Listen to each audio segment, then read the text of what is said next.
o menino fazendeiro que inventou a Ford. Se gosta desse conteúdo, subscreve-se no canal, ativa o sininho de notificações para receber todos os vídeos do canal. Vamos ao vídeo. O menino fazendeiro que inventou a Ford. Em 1879, um menino de 16 anos deixou a fazenda do pai com destino a Detroit, em um momento em que o único meio de transporte era trens ou carruagens de cavalo, e os primeiros automóveis foram vistos principalmente como máquinas de corrida para ricos. Esse menino mais tarde abriu uma empresa de carro que mudaria o curso da indústria automobilística ao que sabemos hoje. 35 anos depois da sua chegada em Detroit, metade de todos os carros na Terra estavam carregando seu nome, e aquele menino chamava-se Henry Ford. Se tornaria um dos homens mais ricos da história americana. Esta é a história de Henry Ford.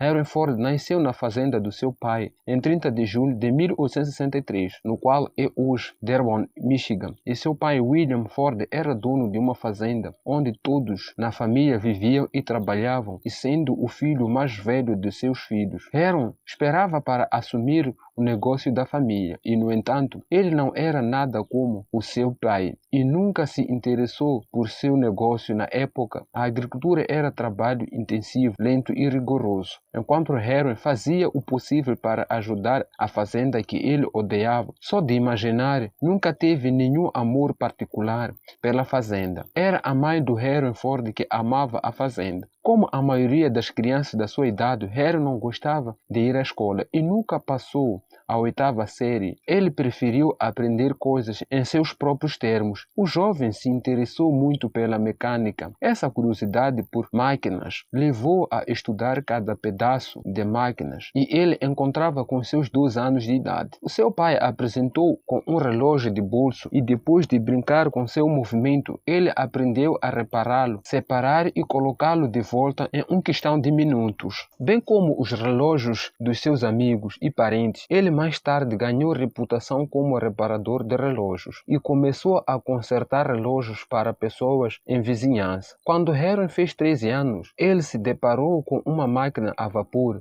pela primeira vez em sua vida durante uma viagem escolar para uma das empresas de Detroit. É quando sua paixão pela mecânica tornou uma obsessão, e nos anos seguintes tornou-se sua nova brincadeira. Quando ele tinha 15 anos, construiu seu primeiro motor a vapor, mas sua vida deu uma guinada quando Henry perdeu sua mãe, Mary Ford, por causa de uma doença súbita. Henry tinha compartilhado um veículo profundo com sua mãe e estava mais perto dela do que qualquer um mais na fazenda. Devastada por sua perda, e o ódio de Henry por fazenda se intensificou. Ele começou a procurar uma maneira de escapar da sua situação, porque a fazenda tinha muitas lembranças de sua querida mãe. Depois que completou 16 anos, contra a vontade do seu pai, Henry arrumou suas coisas e saiu da aldeia em busca de um novo rumo na vida. Na época, Detroit estava rapidamente se tornando uma cidade industrial graças ao motor a vapor, e a cidade estava com fome de jovens engenheiros procurando trabalho. Foi em Detroit onde Henry iria mergulhar de cabeça na reinvenção a si mesmo. Aprendeu tudo o que havia para saber sobre as máquinas. Ele conseguiu um emprego em uma empresa fabricante de carros de rua conhecida como Michigan Car Company. Infelizmente, Henry foi demitido apenas 6 dias depois que ele começou. Depois de ser desempregado por algum tempo, ele encontrou um emprego como aprendiz James and Flora, oficina mecânica dos irmãos, onde ganhava $2,70 por semana, mas não foi o suficiente para cobrir o aluguel. Então Henry fez bom uso de sua infância. Ele encontrou um emprego noturno para fazer limpeza de joalheiro e reparação de relógios, 6 horas por noite e 6 dias por semana, por $3 semanais. Apesar de juntar tantos trabalhos para fazer face a despesas, Henry ainda estudava e experimentava máquinas sempre que ele tinha tempo livre. Em 1882, quando completou 19 anos, Henry Ford decidiu voltar para casa, para Michigan. Ele ainda odiava a agricultura, então ele fez muito pouco trabalho lá e passou a maior parte do seu tempo jogando e experimentando máquinas que ele encontrava na fazenda. Felizmente, seu pai tinha comprado uma máquina a vapor portátil. Rapidamente se tornou muito útil para os agricultores. Henry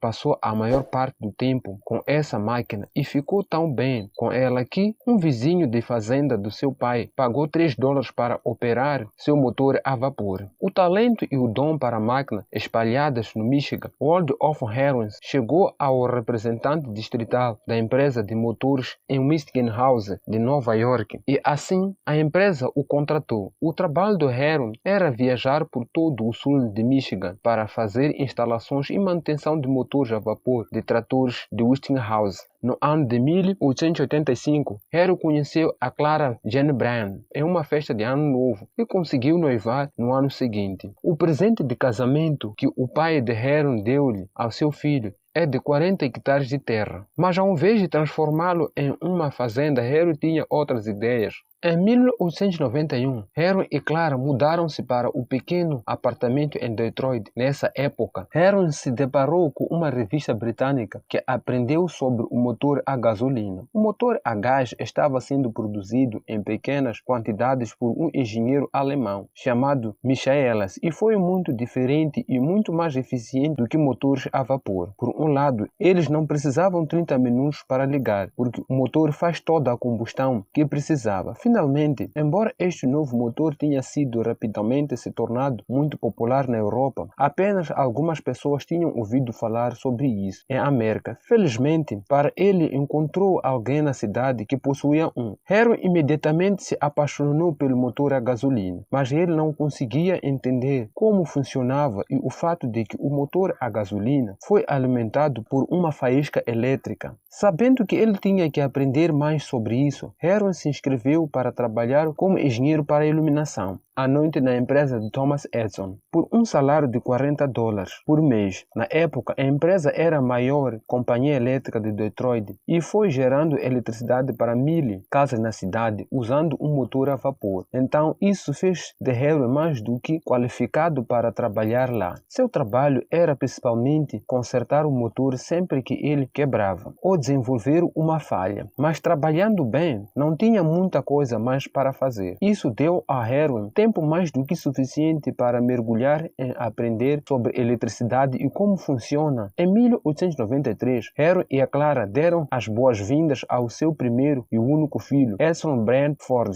e apenas 3 meses após seu nascimento, Heron foi promovido ao cargo de engenheiro-chefe com um salário de $100 por semana. Naquele mesmo ano, Heron conseguiu criar seu primeiro motor a gasolina funcionar, que foi o primeiro passo em seu sonho de criar uma carruagem sem cavalos. E foi até 4 de junho de 1896, exatamente às 3h30 da manhã, quando ele finalmente completou o seu carro experimental, usando um motor a gasolina que ele chamou de quadriciclo. O quadriciclo era essencialmente um bruto engenhosa que consistia em 2 bicicletas colocadas lado a lado e foi alimentado por um motor a gasolina. Enquanto o experimento foi bem sucedido, teve algumas questões próprias. Esse carro experimental tinha 2 marchas, uma era para trás e outra para frente. Mas o maior problema era que não tinha sistema de arrefecimento e assim o carro estava propenso ao superaquecimento depois de correr por um tempo. Heron fez vários ajustes no carro, mas o mais notável foi adicionar um sistema de refrigeração para o veículo, que ele mais tarde vendeu o carro por 200 e usou o dinheiro para outro grande projeto. Com o apoio do prefeito de Detroit, Heron começou a construir seu segundo carro experimental e completou-o em junho de 1899.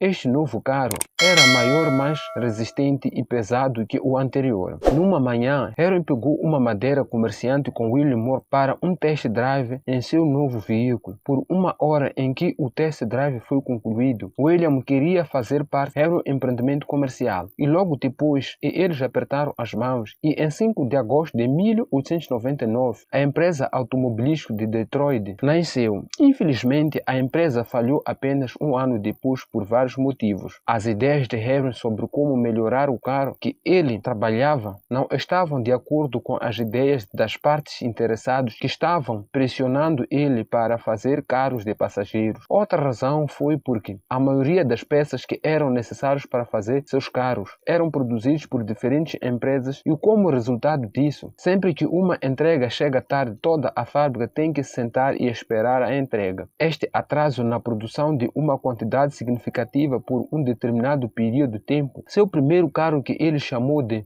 vagão de entrega, levou 6 meses para ser feito. Apenas 20 deles foram feitos durante os primeiros 2 anos de existência da empresa. Como resultado de tudo isso, Heron foi demitido na sua posição, mas mesmo que a sua primeira empresa faliu, ele permaneceu otimista. O fracasso é simplesmente a oportunidade de recomeçar, desta vez com mais inteligência. Heron ficou realmente avaliado quando foi demitido porque havia menos pressão nele e agora ele pode se concentrar em outras coisas, que Heron decidiu transformar sua atenção aos carros de corrida. O motivo foi carros de corrida simples que tornaram-se muito esportivos e populares nos Estados Unidos, e Heron queria uma plataforma para mostrar os seus carros e sua qualidade. Apesar de conhecer muitas pessoas populares na cidade, não muitos deles estariam dispostos a investir em suas ideias. Depois do que aconteceu com o Detroit, empresa automobilística, um ano depois, o carro de Ford de corrida recém-projetado derrotou o veículo da montadora de Cleveland de Alexander Whitney, bem como o líder nacional ponto bruto de piloto nacional. O veículo de 26 cavalos de potência de Heron tornou-se a fala da cidade. Esse tipo de popularidade deu aos investidores a confiança. Eles precisavam apoiar o Heron segundo tempo. O resultado foi o nascimento de Ford, a empresa de automóveis, com Heron como engenheiro-chefe não muito tempo depois de Heron posicionar-se novamente pendurando em uma firma Trident. A razão foi porque Heron continuou a trabalhar fazendo carros de corrida, que enfureceu seus investidores. Eles queriam para criar carros de passageiros que eles poderiam vender para as massas, e então eles trouxeram outro Heron para fazer seus lances. Ford estava aborrecido por eles terem trazido outra pessoa para assumir o seu lugar, então ele deixou a empresa. Em sua autobiografia, Heron é citado dizendo que eu renuncio determinando nunca mais vou colocar os meus pés sob as ordens de Heron Land. No outro lado, seguiu os desejos dos seus investidores e passou a criar o que hoje nos conhecido como o Cadillac com Henry Ford. O nome da empresa se foi. Ele mudou de Ford Motor para a Cadillac Motor Company. Henry é um ex-cientista de corrida chamado Tom Corper. Continuou construindo carros de corrida em 1902. Eles produziram o Ford 999, um carro de 80 cavalos de potência que foi dirigido por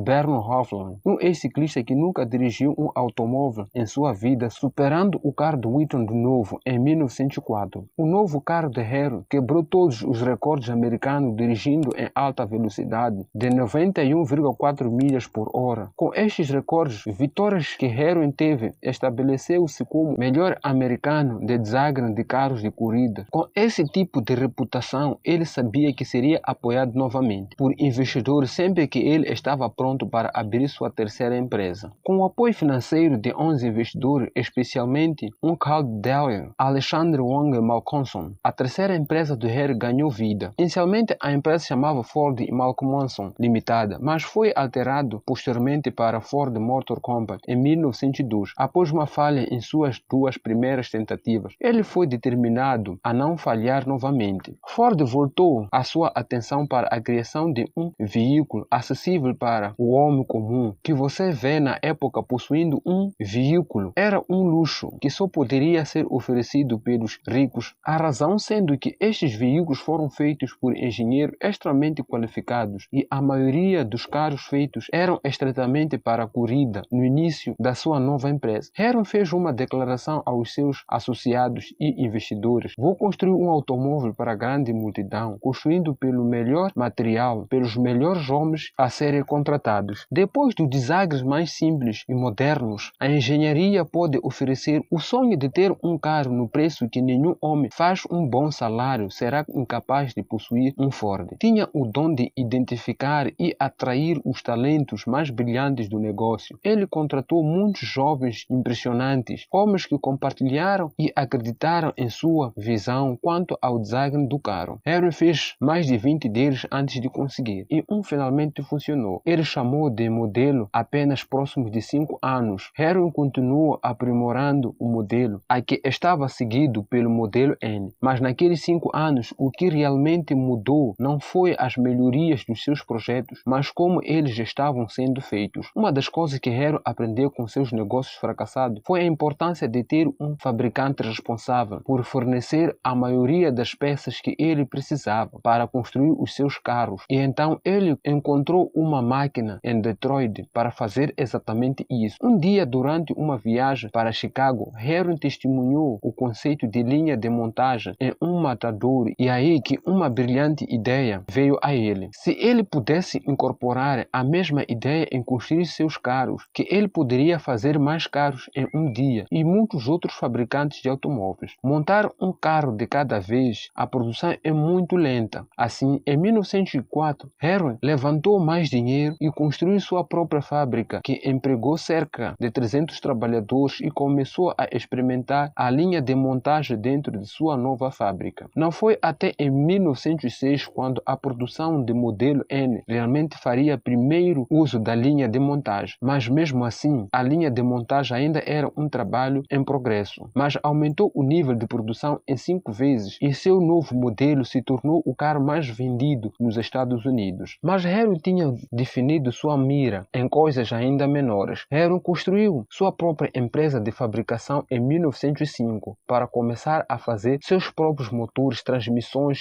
e tudo mais necessário para a produção dos seus carros. Nessa época, Heron também descobriu aço vanádio e foi essa descoberta que realmente abriu o caminho para uma nova era para a indústria de automóvel vanádio. Aço era cerca de 3 vezes mais forte do que o aço e muito mais leve. Heron usou este novo aço para o seu novo modelo, que mais tarde se tornaria um dos carros de maior sucesso na história da humanidade, modelo T. O negócio absolutamente dedicado aos serviços terá apenas uma preocupação com os lucros. Eles serão embolsosamente grandes. Henry Ford sonhava em fabricar automóveis para o homem comum e para uso diário, e o modelo T foi a resposta para isso. Quando foi lançado pela primeira vez, era um dos carros mais caros que Henry já teve. O preço para o modelo T foi definido por $150, o que seria algo em torno de $21 mil na moeda de hoje. Mas apesar do seu preço, rapidamente se tornou um fã favorito nos Estados Unidos. Em questão de dias após o seu lançamento, 15 mil pedidos foram feitos e o Ford Motor Company logo se tornou a empresa de automóveis número 1 em América. O que mais ele poderia querer? Henry percebeu que precisava de uma fábrica maior para produzir mais de 100 modelos. Em um dia, então, em 1910, ele construiu uma nova planta em England Park, Michigan. Depois, várias experiências, a linha de montagens estava oficialmente em funcionamento em 1913. Isso permitiu que o trabalho seja levado para os trabalhadores, em vez de trabalhadores se deslocarem dentro e ao redor do veículo. O veículo foi puxado para baixo na linha de construção, passo a passo, e o novo processo reduziu o tempo de produção de 12 horas para 90 minutos. Em 1914, sua taxa de produção de mais de 300 mil veículos foi mais de todos os carros produzidos por outro carro. Fabricantes combinados entre 1910 a 1916, o número de modelos T estava sendo produzido passou de 20 mil para quase 1 milhão. Até então, cerca de metade de todos os carros do mundo eram Ford. Henry tinha outro plano de jogo brilhante, que faria com que ele se destacasse no mercado automobilístico. A cada ano, o número de saídas de produção do modelo T aumentou, então ele baixou o preço do carro. De fato, em 1916, o preço do modelo T, que antes era vendido por $850, agora é vendido por menos de 400. Mas isso não foi a única estratégia brilhante que Henry adoptou. Apesar de Henry ser o pioneiro na era de automóvel na América, com a linha de montagem, muitos dos seus trabalhadores não ficaram satisfeitos com esta inovação. Muitos trabalhadores encontrados a fazer a mesma coisa chato e habilidoso, artesãos entre eles encontraram seu novo emprego, insultando como eles foram encarregados de apenas 2 funções em vez de construir um carro todo como resultado. Os trabalhadores começaram a deixar Ford para trabalhar em outras empresas. Para combater, Henry dobrou o salário do trabalhador, aumentando para $5 um dia. Muitas empresas riram dessa mudança, acreditando que a empresa iria rapidamente à falência, mas fez o contrário. Mecânicos de todo o país voaram para Detroit em busca de salários mais altos. Acreditamos em fazer 25 mil homens prósperos e contentes, em vez de seguir os planos de fazer alguns escravos, motoristas e nossos multimilionários. Estabelecimentos Henry Ford não apenas aumentou o salário dos mecânicos, mas ele também deu a eles uma hora fora do número de de horas que eles foram obrigados a trabalhar na mudança de turno. Permitiu que a Ford contratasse um novo conjunto de trabalhadores para um terceiro turno e criar operações 24 horas. Em breve, muitas outras empresas de automóveis tiveram que fazer o mesmo com medo de perder os seus trabalhadores para Henry Ford. Mudaram o mundo de negócios e da manufatura nos Estados Unidos. Há uma regra para a indústria: fazer os produtos de melhor qualidade possível, em menor custo possível, pagando os maiores salários possíveis. Em 1919, Henry Ford se cansou da interferência de outros investidores na empresa e decidiu comprar todos os resultados. Foi vários milionários em Detroit, mas também fez de Henry Ford o único proprietário da maior empresa de automóvel do mundo. Mais tarde, Henry fez de Edson Ford, seu filho mais velho de 26 anos, o presidente da sua empresa. Mas foi Henry que realmente comandou o show. Porém, o poder absoluto sobre a empresa veio com um preço que até os mais ricos homens na América não poderiam ignorar. Henry continuou a acreditar no modelo T. Era o carro que a maioria das pessoas queriam que ele fizesse. Ignorou a crescente popularidade do carro, que era mais elegante e mais confortável. Sendo o homem teimoso que ele era, ele se recusou a ouvir. Outros executivos de Ford, ou mesmo seu próprio filho, Edson, quando eles disseram que era a hora de um novo modelo no final da década de 1920, Henry não podia mais ignorar o declínio de números de venda. Então, ele finalmente decidiu desligar a linha de montagem do modelo T e começou a projetar um carro totalmente novo. O novo modelo foi lançado em 1927, mas este novo carro já não era produzido em Hagley Park, mas em uma fábrica maior ao longo do Rio Rong, em Michigan. Em sua nova fábrica, Henry queria incluir todas as etapas envolvidas na fabricação, o processo de refinos de matérias-primas para a montagem final do automóvel, que ele realizou, tornou-se a maior fábrica de aço, pneus, vidros do mundo e outros componentes que entram na construção dos carros. No entanto, o controle de um homem da Ford sobre a tomada de decisão deixou de ser fórmula para o sucesso, e em 1936 a montadora da Ford havia caído para o terceiro lugar no mercado americano através de General Motors e a corporação Hellas. Mesmo com o mais recente design inovador de Henry de motor V8, não bastava só coisas, foi de mal a pior. E com o aumento da Grande Depressão, Ford foi forçado para se demitir. Reduziu suas taxas de trabalhadores. Em 1943, o filho de Henry morreu de câncer de estômago. Assim, ele continuou a dirigir a empresa por mais de 2 anos, antes de entregar o seu controle do VAU Motor Company para o seu neto, Henry II. Henry retirou-se para sua propriedade e mais tarde morreu de hemorragia cerebral no dia 7 de abril de 1947. A vida é uma série de experiências, cada uma do que nos tornam maiores. Embora às vezes é difícil perceber isso, para o mundo foi construído para desenvolver o caráter e devemos aprender que os contratempos e aflições que suportamos ajudam-nos na nossa marcha para frente. Hoje, a Ford Motor Company possui um mercado limite de cerca de 70 bilhões de dólares e permanece como uma das maiores empresas de carros do mundo. Obrigado a todos por assistir. Inscreve-se no canal, ative o sininho de notificações para receber todos os vídeos do canal, deixe o seu like. Até o próximo vídeo.